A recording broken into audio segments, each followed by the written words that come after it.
Underneath the busyness, where the breeze is the only disturbance, in the places where the small things move, and the hidden hollows where it smells of leaves,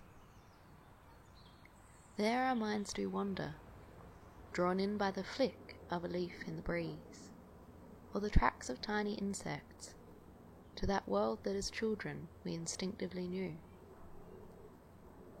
What if these mossy hillsides, formed by fallen trunks, were mountains?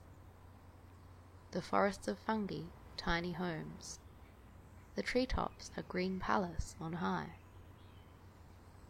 What lives behind the door, formed by that tree knot, or within the dark hollow between the leaves or under the bark? Nature is always forming doorways, places that lure us to hide within or peek through, places that are forever painted from the outside. Is that a secret tunnel where the trees part? As we step within, a tingling of trepidation wonders what secrets lie inside. Sometimes clues are left behind, treasures to be found by those with keen eyes, and placed aside, a reminder, a memory. Walking here among these treasures, noticing the little world as best I could, a memory tugged upon my sleeve. Upon a gnarled and skyward climbing oak, in a secluded, leaf-littered corner, I found a playground far more tempting than the manufactured one nearby.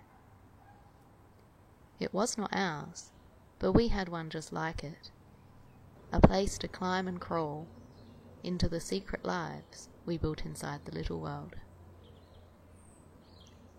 Some people grow up and become far-sighted, eyes no longer finding those absorbing tiny moments. Places like this are created in an attempt to open that world to them once more. But although we sometimes forget and set our sights on the big picture, you and I never did grow up that way.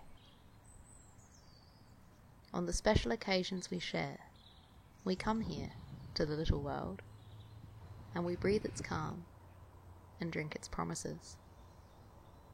Perhaps it is because I grew short-sighted rather than long, and your eyes could always see more detail and colour in everything.